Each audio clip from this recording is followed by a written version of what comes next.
Praise the lord. ప్రభువైన యేసుక్రీస్తు నామములో ఈ ఉదయకాలమందు మీ అందరికీ కూడా శుభములు తెలియజేస్తూ ఉన్నాను.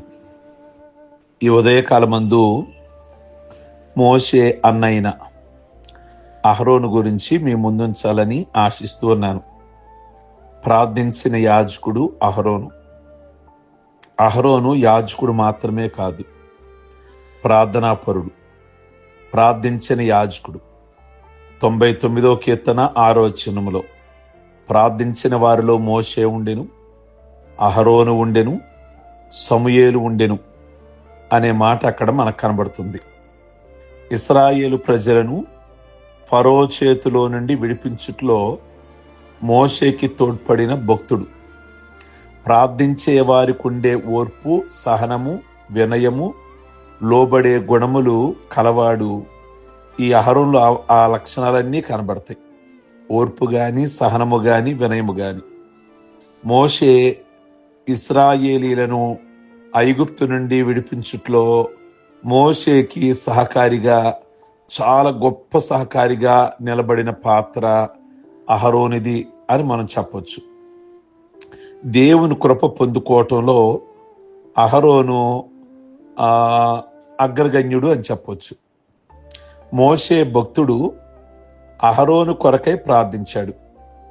లేవియ కాండం 8వ అధ్యాయము 12వ వచనము, 16వ అధ్యాయము 23వ వచనము, 21వ అధ్యాయము 10-12 వచనాలు, నిర్గమాకాండము 29వ అధ్యాయము 5 నుండి 29. ఇలా మనం చూస్తే దేవుడు అహరోనుకు ప్రార్థన మందిరమందు చాలా ప్రాముఖ్యమైన పాత్ర ఇచ్చాడు. మందిరములో పరిచర్య చేసే గొప్ప ధన్యత, గొప్ప భాగ్యము అహరోనికి ఇచ్చారు.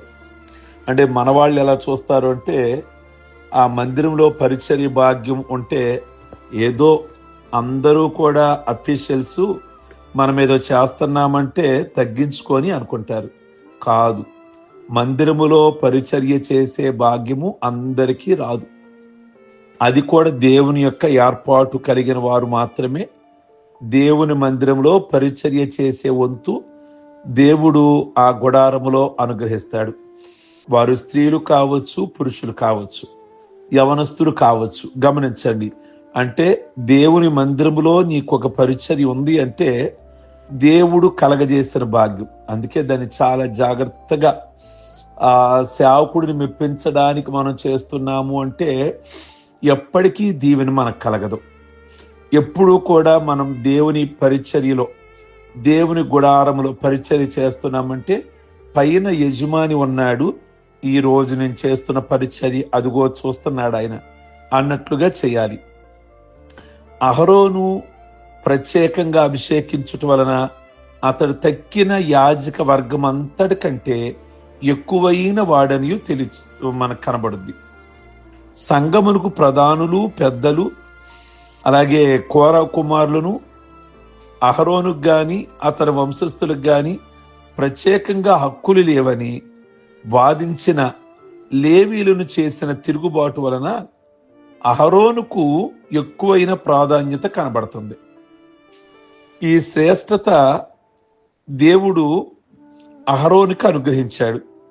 ఈనాడు చాలా మంది మందిరాలలో సేవ చేసేవాళ్ళు ఈ విధమైన అభిషేకమును కోరుకోవాలి. ఆత్మాభిషేకం, దేవుడిచ్చే పరిశుద్ధాత్మాభిషేకం ఎంత విలువనిస్తుందో మనము జ్ఞాపకం చేసుకున్నాం ఒకసారి. ఇశ్రాయేలు పెద్దలలో అహరోను ఎందుకు గొప్ప అనే ఒక చర్చ స్టార్ట్ అయింది. ఆ మాటలు మనకి సంఖ్యాకాండము 17వ అధ్యాయంలో మనకు కనబడతాయి. మోషేతో ఇలా అంటాడు, కోరహ అనేవాడు అహరోను యాజకత్వము ఇతరుల దానికన్నా గొప్పది కాదని ఎదిరించినప్పుడు అహరోను యాజకత్వమునకు నియమించడానికి సూచనగా వీళ్ళు కొద్దిగా వ్యతిరేకస్తులు ఉన్నారు ఆ రోజు. దాతాను, అబీరాము, కోరహు వాళ్ళు ఏమంటారు అంటే, అహరోను ఎందుకు గొప్ప మా అందరి మీద? మాకు రానిది ఏమిటి, ఆయనకు వచ్చింది ఏమిటి? మాకు తెలియనిది ఏంటి, ఆయనకు తెలిసింది ఏంటి? ఆయన ఎందుకు స్టేజీ మీద ఉండాలి? యాజకత్వం జరిగించడానికి?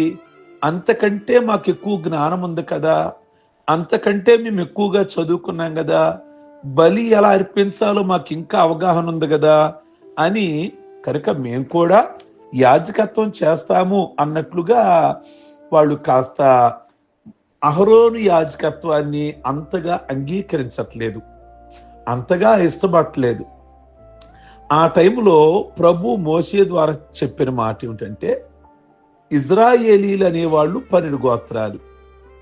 ఆ గోత్రాలలో ఒక్కొక్క గోత్రంలో ఒక్కొక్కళ్ళ పేరు, పెద్ద ఆయన పేరు గోత్రకర్త. ఆ గోత్రంలో ఎవరైతే పెద్దోళ్ళు ఉన్నారో ఆ రోజుల్లో ఆ 12 గోత్రాలలో ఉన్న వాళ్ళు పేర్లు 12 కర్రల మీద రాసి దేవుని మందిరంలో, అదే ప్రత్యక్ష గుడారంలో ఉంచండి. దేవుడు ఎవరినైతే ఏర్పాటు చేసుకుంటాడో ఉదయానికి వాళ్ళ కర్ర చిగురిస్తుంది. అహరోను కర్ర కూడా ఆ కర్రల మధ్య ఉంచారు. అయితే ఇది మీకు సంఖ్యాకాండములో 17వ అధ్యాయం ఉంటుంది, 7-8 వచనాలలో. మోషే ప్రత్యక్ష గుడారములోనికి వెళ్లి చూడగా లేవి కుటుంబపుదైన, అంటే అహరోను లేవి గోత్రం కదా, ఆ కర్ర చిగిరించి ఉంది. అది చిగిరించడమే కాదు, పువ్వులు కూడా పూసింది, బాదం పళ్ళు కూడా కనబడ్డాయి. నిజంగా ఎంతటి అద్భుత కార్యం! అందరూ యాకోబు సంతానమే, అందరూ 12 మంది పిల్లలు ఆయన సంతానమే. అహరోనే ముందు ఉండాలి అన్నట్లు ఈనాడు సంఘములో కూడా ఆ సోదరుడు ఎందుకు వాడబడాలి, మేము తక్కువ అనే సందర్భాలు చాలా వస్తూ ఉంటాయి. దైవజనుడు దావీదుకు మిత్రుడైన ఆసాపు రాసిన 75 కీర్తనలు 6-7 వచనాల్లో చూస్తే 75వ కీర్తన, ఆసాపు రాసిన 75వ కీర్తన 6-7 వచనాలు. తూర్పు నుండైనను పడమర నుండైనను అరణ్యము నుండైనను హెచ్చు కలగదు, దేవుడే తీర్పు తీర్చువాడు. ఆయన ఒకరిని తగ్గించును, ఒకరిని హెచ్చించును. ఈ మాటల ద్వారా మనం నేర్చుకోవాల్సిన పాఠం ఏంటంటే, దేవుడు తనకిష్టమైన వారినే వాడుకుంటాడు. ఈనాడు తిరుగుబాటు సంఘానికి అహరోను నేర్పు గొప్ప మాదిరి. అహరోను ప్రాధాన్యత ఎక్కడ కోరుకోలే. మోషే గాని లేకపోతే అహరోను గాని వాళ్ళు ఎక్కడ యాజకుడని, ఆయన లీడర్ అని మోషే ఎక్కడ కోరుకున్నది లేదు. వాళ్ళు ఇంకా తప్పించుకోవడానికి చూశారు. దేవుడే ఆ బరువులు వాళ్ళ మీద పెట్టాడు, దేవుడే బాధ్యతలు అప్పగించాడు, దేవుడే పదవులు కట్టబెట్టాడు వాళ్ళకి. కనుక గమనించండి, యోహాను పత్రిక 3వ పత్రిక 9వ వచనంలో ఒక ఆయన ఉన్నాడు, దియోత్రిపే. ప్రధానత్వము కోరు దియోత్రిపే వంటి వారు కొందరు ఉన్నారు. ఆ సంఘంలో ఒక సంఘ పెద్ద ఉన్నాడంట, దియోత్రిపే. ఆయన ఎంతసేపు అధికారం కోరుకుంటాడని యోహాను భక్తుడు రాస్తున్నాడు. రెండోది, ఎవరన్నా మందిరానికి వస్తే వాళ్ళని చేర్చుకోడంట, అందరితో సమాధానంగా మాట్లాడంట, అందరినీ కూడా వాళ్ళందరినీ కూడా త్రోసేసే పరిస్థితి. నేనే అధికారిగా ఉండాలి అని దియోత్రిప లాస్ట్కి మమ్మల్ని కూడా లెక్క చేయట్లేదు, దేవుని సేవకుడిని కూడా లెక్క చేయట్లేదు అని యోహాను తన పత్రికలో రాస్తాడు. కనుక అలాంటి వాళ్ళు, అంటే ఎలాంటి వాళ్ళు, కోరహ లాంటి వాళ్ళు, దాతాను అబీరాము లాంటి వాళ్ళు, ఈ యోహాను పత్రికలో చెప్పినట్లుగా దియోత్రిపే లాంటి వాళ్ళు, వాళ్ళకి ఏంటంటే భక్తి కాదు కావాల్సింది, పరిశుద్ధత కాదు వాళ్ళకి కావాల్సింది, పరిశుద్ధాత్మ కాదు వాళ్ళకి కావాల్సింది. వాళ్ళకి కావాల్సిందల్లా ఓన్లీ ప్రధానత్వమే కావాలి. సంఘానికి అట్టి వారి వలన ఎంతో నష్టం వాటిల్లుతుంది అని రాస్తాడు అక్కడ. ఆయన వచ్చిన వాళ్ళను కూడా దగ్గరికి రానివాడంట సేవకులకి. రెండోది, ఎవరితో సమాధానంగా ఉండడు. కనుక ఈరోజు అటువంటి వాళ్ళ వల్ల సంఘాలకి నష్టం, సమాజమునకు నష్టం. కనుక ఈరోజు కోరహ, అబీరాము, దాతాను అహరోను యొక్క నాయకత్వాన్ని ఇష్టపడలేదు. అతని మాట వెంటి, అతని వయసు ఎంత, అతను ఎంత, లేదా పెద్దోడు కావచ్చు, ఆయన మాట ఏంటి, ఆయనకేం తెలుసు, మాకెంత తెలుసు, ఈ కోణంలో చూస్తున్నారు.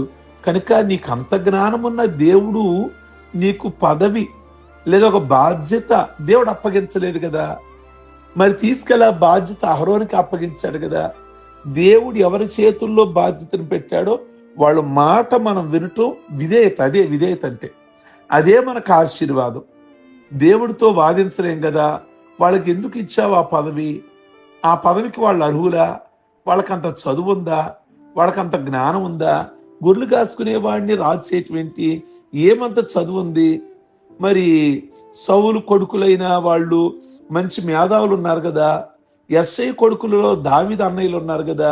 మాట్లాడటానికి మన దగ్గర ప్రశ్న లేవు, జవాబు లేదు. దేవుడు చిత్తము, ఎవరిని ప్రేమిస్తాడో వాళ్ళనికి కట్టబెడతాడు. ఎవరిని హెచ్చించాలనుకుంటాడో వాడిని హెచ్చిస్తాడు. ఎవరిని ఎక్కడ ఉంచాలనుకుంటాడో ఆయన ఉంచుతాడు. అది మన చేతిలో లేదు. ఒకరిని హెచ్చించాలన్నా ఒకరిని తగ్గించాలన్నా ఆయనే. కనుక పౌలు భక్తుడు రాస్తాడు హెబ్రీ పత్రికలో 12వ అధ్యాయము 14-15 వచనాల్లో, అందరితో సమాధానము పరిశుద్ధత కలిగి ఉన్నట్టుకు ప్రయత్నించుడి. సంఘములో వీలైనంత వరకు అందరితో సమాధానం. కంపులాగా ఉండకూడదు. మన పేరు చెప్తే ఇక ఎక్కడో ఒక్కళ్ళంటే గిట్టని పరిస్థితి ఉంటుంది. అందరూ అన్నా మనకు గిట్టక, మనమంటే ఎవరికి గిట్టకుండా, అది కరెక్ట్ కాదు కదా. కనుక పౌలు గారు అంటాడు, అందరితో సమాధానం, సఖ్యత కావాలి. ముఖ్యంగా సంఘములో ఉన్నటువంటి బ్రదర్స్ అండ్ సిస్టర్స్, సంఘములో ఉన్న వాళ్ళందరినీ కలుపుకొని వెళ్ళాలి. వాళ్ళంటే ప్రభుకి ఇష్టం. నేను ఎవరితో మాట్లాడను, అందరూ ఒక దారిలో నడిస్తే నేను ఒక దారిలో నడుస్తాను అంటే అది సంఘానికి ఎప్పుడైతే నష్టం కలుగుద్దో అది ప్రభుకి ఇష్టం కాదు. సంఘము సఖ్యతగా ఉండటం, సంఘము క్షేమాభివృద్ధిగా ఉండటం, అది ఆయన శరీరం. సంఘము ఆయన శరీరం. కనుక ప్రియ దేవుని బిడ్డలారా, ఇజ్రాయేలు అరణ్యములో ఉన్న ప్రజలు అరణ్య సంఘం అన్నారు. వాళ్ళలో గలిబిలి రేపి వ్యతిరేకత లేపిన వాళ్ళు దాతాను, అబీరాం, కోరహు. కనుక నా సంఘం, అరణ్యములో ఉన్న సంఘాన్ని గలిబిలి చేసిన వాళ్ళు నేనెందుకు ఊరుకుంటాను అని దేవుడు ఊరుకున్నాడు. ముగ్గురిని, వాళ్ళ కుటుంబాలను ఊరుకున్నాడు దేవుడు. కనుక నేను ఉదయకాలం ముందు జ్ఞాపకం చేస్తున్నా, సంఘము ఆయన శరీరం. దాన్ని మనము చాలా సఖ్యతగా ఉంచడానికి నీకు తెలివి ఉందా? నీ తెలివి ఉపయోగించి సఖ్యత చేయడానికి, దాన్ని ఒక బాటలో నడిపించడానికి చేస్తే నీ ఫ్యామిలీని దేవుడు జ్ఞాపకం చేసుకుంటాడు. సంఘములో చిచ్చులు లేపి ఇలా అహరోను, దాతాను, అబీరాం లాగా, క్రొత్త నిబంధనలో దియోత్రెఫేలాగా ప్రశ్నలు లేపి గలిబిలి రేపి చేస్తే అది మన కుటుంబానికి, మా పిల్లలకి మంచిది కాదు కదా అంటాడు ఇక్కడ. మీలో ఎవడైనను దేవుని కృప పొందకుండా తప్పిపోవనేమోనని చేదైన వేరు ఏదైనా మొలిసి అనేకులకి కలవరాలుగా చేసి కనుక అపవిత్రులైపోతారేమోనని జాగ్రత్తగా చూసుకోండి అంటాడు పౌలు గారు. ఎక్కడ ఎవరి ద్వారా చేదు మీలోనికి రానియకూడదు, జాగ్రత్తగా ఉండండి అని రాస్తున్నాడు హెబ్రీ పత్రిక 12వ అధ్యాయము 14-15 వచనాలలో. ప్రధానత్వం కోరక విశ్వాసికి ప్రధానత్వం అవసరం లేదు, అక్కర్లేదు. నీ యోగ్యత నెరిగిన దేవుడే నిన్ను హెచ్చిస్తాడు. ప్రియ దేవుని బిడ్డలారా, ఈ విషయాన్ని గమనించి ప్రార్థించడము చాలా అవసరం. అహరోను భక్తుడు ఈ విధమైన తత్వం కలిగిన వాడు. ప్రార్థించే వారందరికీ దేవుడు అన్నిటికీ దేవునిపై ఆధారపడే కృపనిస్తాడు. అహరోను కర్ర చిగిరించింది. అహరోను ప్రార్థించే వ్యక్తిగా మనకి బైబిల్లో కనబడతాడు. అలాగే దేవుడు కూడా అతనికి జయమిచ్చాడు. దేవుడే అతని విషయంలో జోక్యం చేసుకున్నాడు. అతను అన్ని మాట్లాడుతుంటే దేవుడే జోక్యం చేసుకొని నేను అతని పక్షాన మాట్లాడతాను అన్నాడు. కనుక అహరోను మౌనంగా ఉన్నాడు కనుక దేవుడు అతని పక్షాన మాట్లాడాడు. అందుకే ఆ అహరోను చిగిరించిన కర్ర ఉంది చూసారా, అది మందసంలోనే ఉంచారు. 10 ఆజ్ఞలు ఎలా ఉంటాయో, ఇశ్రాయేలుకి ఆకాశం నుండి పడిన మన్న ఎలాగైతే మందసంలో ఉంటుందో, అహరోను చిగిరించిన కర్ర అంటే ఆ మందసం గురించి మాట్లాడినప్పుడల్లా అహరోను చిగిరించిన కర్ర గుర్తు చేయాలి. ఇశ్రాయేలుకి పెత్తనాలు చేయమాకండి, నేనే అధికారిగా ఉండాలి ఇక్కడ అనే పెత్తనాలొద్దు. ఆ కర్ర అదే స్టోరీ చెప్తుంది. కనుక గతంలో అలా జరిగినప్పుడు అలా నష్టపోయారు. ఈ కర్ర కలిగిన వ్యక్తినే దేవుడు ఎన్నుకున్నాడు అని ఆ కర్రను పెట్టండి రాబోయే తరానికి అని అన్నాడు. నిజంగా దేవుడు ఏర్పాటు చేసుకున్న వ్యక్తి అహరోను. కనుక దేవుడు ఏ వ్యక్తుల్ని ఏర్పాటు చేసుకుంటాడో వారి మాట వినటం కూడా మనకు దీవెన. ప్రార్థించుకుందామా? సర్వశక్తి కలిగిన మా తండ్రి, అహరోను గురించి చక్కటి విషయాలు మాట్లాడారు. మేము కూడా ప్రభా అహరోన్ని మాటలు అందరు ఇశ్రాయేలు విన్నట్లుగా మీరు ఎవరినైతే సేవకులుగా అధికారిగా నియమిస్తారో వాళ్ళు మాటలు వినటం మాకు ఆశీర్వాదం.